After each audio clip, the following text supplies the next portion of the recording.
Esto es Barricada TV, estamos transmitiendo por el 32.1 de la televisión digital en este esquema de emergencia en el contexto del aislamiento social preventivo y obligatorio, y hoy queremos charlar con Alejandra Guzzo. Ella es documentalista, integrante del grupo de cine insurgente y acaba de llegar de Cuba. Estuvo en ese país revolucionario, participando del 18 Festival Santiago Álvarez, que se desarrolla todos los años a principios de marzo y llegado justo, ¿no?, a funcionar antes de que la pandemia se extendiera en nuestros países, ¿no?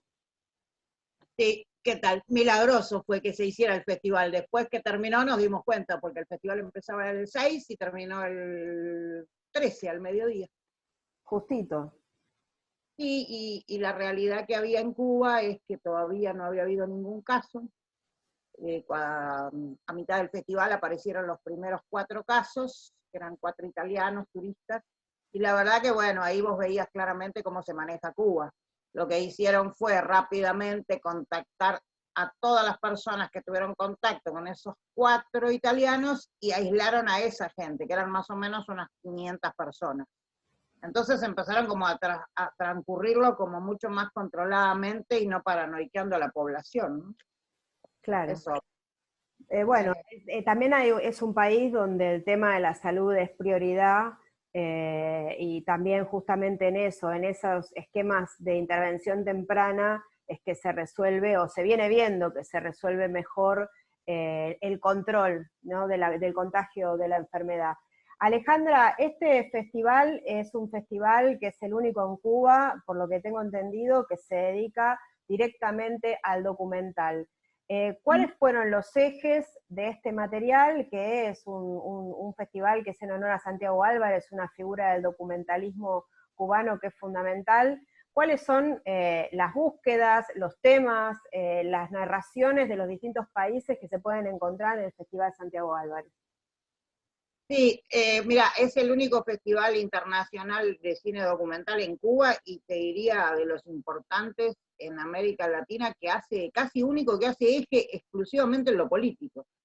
Viste que con los años el documental ha crecido en temática y en espacio en el mundo, pero se ha restringido la mirada expresamente política del abordaje de los documentales. Cada vez cambió más las temáticas, los nombres de los documentales y lo que vos decís, el eje donde está orientado.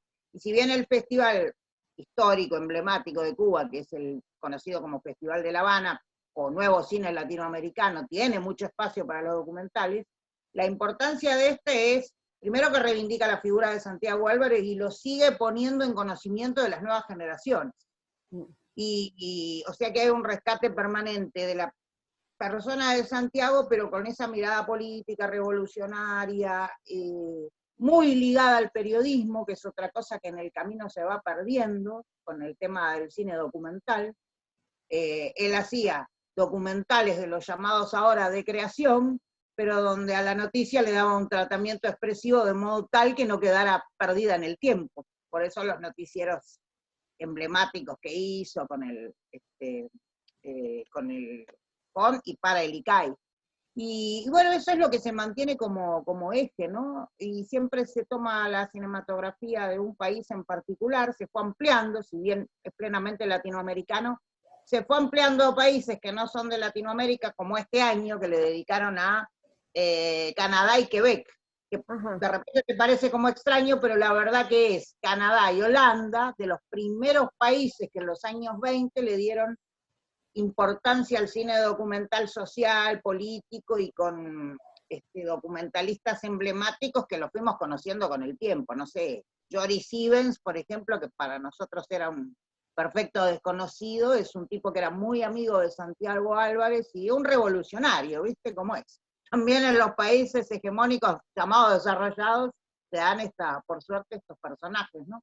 Así que este año le dedicaron a Canadá y Quebec, pero hay selección de todos los países. Entraron, por supuesto, de Argentina. Puedo mencionar algunos nombres. De Argentina entró, por ejemplo, Los Índalos, con la historia de Aurora, que bueno, es una mujer ya bastante mayor, que es madre y hermana de, bueno, el llamado comandante Santiago, creo, que había sido del PRT, había estado en la lucha en Nicaragua y tiene un hijo desaparecido de ella también, que es Iván en la Tablada.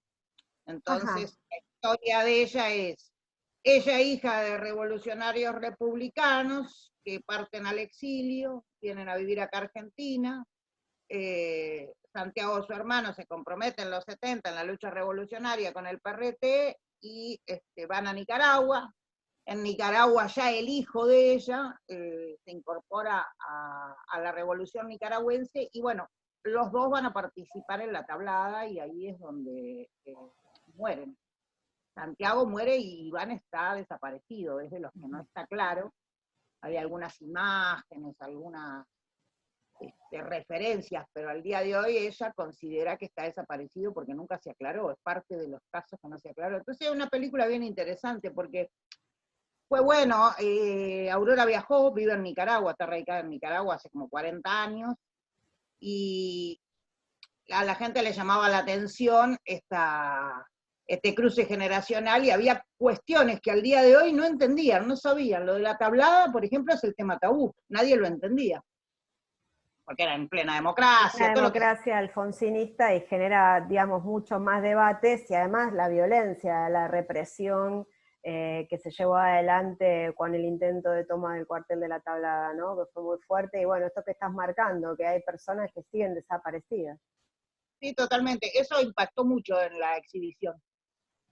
Cuando terminó, la quisieron conversar con ella y hacían centro en esa parte. ¿Cómo puede ser que haya desaparecidos en democracia y que todavía esto siga pendiente y que se haya dado el hecho? Eso llamaba mucho la atención. Bueno, después hubo otro método Livington, que también es de Argentina, que tomó la historia del arquitecto, Sí. Rodolfo Livington, que es parte de toda esa movida en los inicios de la revolución, cuando la revolución invitaba a profesionales a ayudar a construir ese nuevo país, y se sumaron muchos arquitectos. Livington creo que Rodolfo Livington es uno, participó pero de se Galerías sumaron. Pacífico, ¿no? O sea, fue uno de los arquitectos de Galerías Pacífico en el Puede, centro porteño. puede ser, no, no lo recuerdo. Sé que es uno de los tantos y tantas que se sumaron en aquel llamado que hubo, Ujú. ¿no? Y bueno, de Brasil hay uno muy interesante, que sería bueno capaz poder hacer las gestiones para que lo pueda pasar, Barricada, porque se llama Nuestra bandera jamás será roja. Toman la frase de Bolsonaro y hacen un análisis de los medios en relación a todo lo que pasó en Brasil. Y está interesante porque le toman su propia frase para, viste, dar cuenta de precisamente esto, todo el manejo de los medios, ¿no? Es lo que dicen ellos en la sinopsis. Alejandra, ¿qué continuidades hay en las propuestas de los distintos países? ¿Qué cosas? Porque, digamos, por lo que venís planteando, en el caso de Argentina, digamos, hay muchos materiales que tienen que ver con la memoria, que tienen que ver con el pasado reciente. En el caso de Brasil, una situación o sea, de profunda actualidad. Me intriga saber lo político y lo social, desde los ejes temáticos, cómo van trazando continuidades en los distintos países que han participado de este festival. Y bueno, el tema de la memoria está muy presente en Argentina y en toda Latinoamérica, con esta particularidad de tomar historias dentro de lo político muy poco conocidas. No historias a nivel individual, digo, sino procesos. Ujú. Tablada, Sendero Luminoso, en Perú, aquellos procesos que son mucho menos conocidos, mucho menos amables, si se quiere, y mucho menos difundidos. Por eso este festival está bueno porque seleccionan esos materiales, Claro. que lo que pasa en los otros festivales que generalmente lo dejan afuera. Después Bien, siempre... eso es todo un dato, ¿no? O sea, como primero la necesidad de un festival como Santiago Álvarez y por el otro lado, que muchas veces pareciera que es del documental, hay mayores posibilidades de hacer circular miradas, posiciones, puntos de vista, situaciones que no tienen tratamiento desde la industria del cine y que sin embargo encontramos que los que son más ríspidos, que generan más preguntas, que incomodan más, tienen más dificultades de ser presentados en festivales y sobre todo internacionales. Sí, sí, sin duda, porque hay una disputa ahí, y hay una pretensión de hegemonía un documental que tiene una mirada más europea, que tiende a restringir las historias colectivas, y todo lo que tenga que ver con el abordaje del cine documental como plenamente ligado al periodismo, y a la denuncia como categoría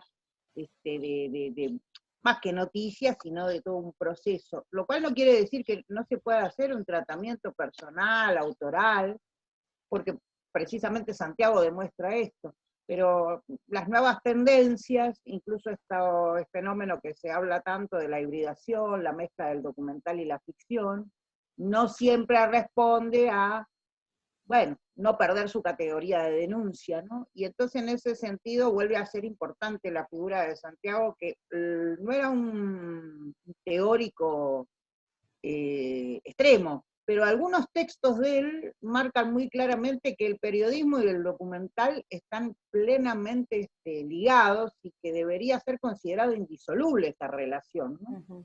De modo más expreso, de modo menos expreso. Entonces, eso es lo que pasa con este festival y con las miradas que se van presentando año a año, porque en general, siempre que ya he ido varias veces, me encuentro con que es de los pocos festivales que aparecen documentales que tienen un tratamiento periodístico creativo. Y en general eso en los otros espacios se está perdiendo, lamentablemente, ¿no? Es interesante porque los materiales de Santiago Álvarez, vos hacías referencia a ellos al principio de esta entrevista, los noticieros ICAIC latinoamericano, que si bien tienen muchas décadas ya de data de haber sido realizados, hay buena parte de esos materiales que siguen teniendo actualidad. Entonces, ese tratamiento del documental en la cruza con el periodismo no necesariamente significa pensar en un puro presente, sino que es un presente que puede aportar a un futuro y que también busca raíces en el pasado, ¿no? Totalmente, no. Y otra cosa que abrió el festival los últimos 4 o 5 años, no recuerdo exactamente cuándo empezó, pero se abrió una cátedra libre en la Universidad de La Habana, la Universidad o la Facultad de Periodismo. Existe la cátedra, que es como un espacio formal, pero que bueno, como todas las cátedras libres, tiene su propia dinámica, y esto se lleva al festival con un espacio que es el marco teórico. Entonces van diferentes especialistas de diferentes partes de Latinoamérica generalmente, y se vuelve a hablar ya en términos más teóricos de toda la obra de Santiago Álvarez.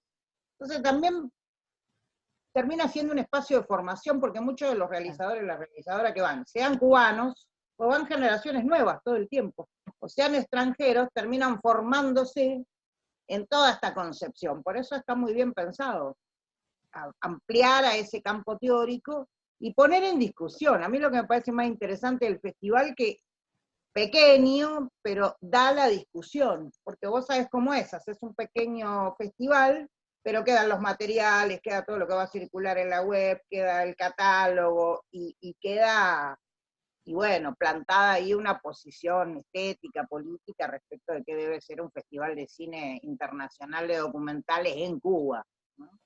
¿Qué Eso también convocatoria hay? es interesante. Sí, perdóname, yendo como cerrando un poco la nota, ¿qué convocatoria tuvo? O sea, entendemos que fue un contexto bastante complicado en el cual se desarrolló el festival, es cierto que alcanzó a funcionar antes de que esto se extendiera en América Latina. De todos modos, imagino que la convocatoria debe haber estado probablemente más floja que otros años, y en función de esto, si sabés si hay alguna política de circulación, liberación de alguno de los materiales para poder ser visionados, digamos, durante esta cuarentena que estamos atravesando en muchos países. No, porque el tema fue que la convocatoria fue el año pasado, como todos los años, cerró el 30 de noviembre, y tiene bastante aceptación, circula bastante, se inscriben muchísimas películas, y quedaron seleccionadas entre lo que es la muestra oficial, la paralela, la informativa y demás, más de 60 películas. No influyó lo de la pandemia, porque esto fue organizado antes, y como te digo, la propia implementación del festival se da justito antes de que empiece a descalabrarse todo, ¿no? Pero tiene muy buena convocatoria. Yo creo que ha logrado, y esa es una virtud que tiene el festival, asentarse en el tiempo, circular, los realizadores y realizadoras, no sé cómo se enteran, pero se enteran, porque tienen mucha menos difusión que el resto, y llega una cantidad enorme de material. A mí me asombra, siempre me asombra todos los años la cantidad que hay. Llegan, por ejemplo, también uno de los premiados, el Gran Premio de Santiago Álvarez este año, es una producción africana. ¿Sobre? ¿Perdón? ¿Sobre? Una producción africana, de Ghana, creo. Uh-huh. No me acuerdo, ya te digo cómo se llama, pero qué sé yo. Te sorprende que de países tan lejanos que nacido en Gambia, también es una coproducción, pero interesantísimo con el tema de, bueno, niños que viven en la calle, en ese bello país, qué sé yo, ¿viste? Una serie de temáticas que ni soñando te enterás. No las encontrás en ningún otro lugar. Son seleccionados, llegan a poder esa información. ¿Hay algo de esto construido a lo largo de la historia en Cuba que circula en relación también a la comunicación con los países del llamado tercer mundo? Uh-huh. La enorme relación que tuvo Cuba con África en algún punto sigue en pie, aunque hayan pasado muchas cosas, pero hay referencia a las instituciones africanas, evidentemente hacen circular la información, como llegan películas de Vietnam, como llegan películas de ese mundo que para nosotros es el mundo asiático, y particularmente Vietnam, que para nosotros es un emblema, pero es algo que nos está totalmente casi vedado. Claro, tenemos muy alejadas las posibilidades de articulación por el idioma, por las vías de difusión también, por los espacios de encuentro, de articulación, que son también muy pocos, así que la verdad que es más que interesante un festival con estas características que permite poner en agenda temáticas, problemas, miradas de lugares del mundo que no tenemos facilidad para encontrarlos, y es curioso, ¿no? En un mundo globalizado, como en realidad lo que se globalizan son algunas ideas en particular, algunas miradas en particular, y no hay miradas de diversidad, propuestas de diversidad, todo eso va quedando relegado, y siguen siendo necesarios estos espacios justamente para hacer circular esas propuestas. Sí, yo reivindico mucho el trabajo de Lázara, o sea, la creadora y qué sé yo, la generadora de que existiera este festival fue Lázara, que es la compañera histórica de Santiago Álvarez, que se reunió con los que habían trabajado con Santiago en el noticiero, y hizo mucha fuerza de que este proyecto fuera tomado en cuenta por el Estado, por el ICAI, por el Instituto de Cine, y como Santiago también era muy afín al oriente de la isla, que es Santiago de Cuba, también ella recibe mucho apoyo de Santiago de Cuba, la ciudad que, bueno, para los cubanos y cubanas es la ciudad emblemática revolucionaria porque de allí partió todo, ¿no? Entonces también Santiago tenía mucho feeling con esa parte de la isla, y de ahí vienen grandes apoyos para que el festival se haya sostenido en el tiempo con la enorme cantidad de recursos que, no sé, que hacen falta y que no siempre se disponen. Así que bueno, siempre que puedo también reivindico esto, el trabajo de Lázara Herrera, que es la presidenta del festival y que la verdad se mueve por todo el mundo tratando de buscar esos apoyos para que el festival siga existiendo. Gracias, Alejandra, por toda esta información. Gracias a ustedes, queda pendiente de pasarles el contacto para que se puedan tal vez programar alguna de las películas, teniendo el contacto con los realizadores y las realizadoras. Sí, sería genial y seguramente también va a ser muy valorado por nuestras audiencias. Hay una demanda permanente de películas, de materiales para ver, así que vamos a seguir trabajando para hacerlo posible. Te mando un abrazo. Bueno, un abrazo a ustedes.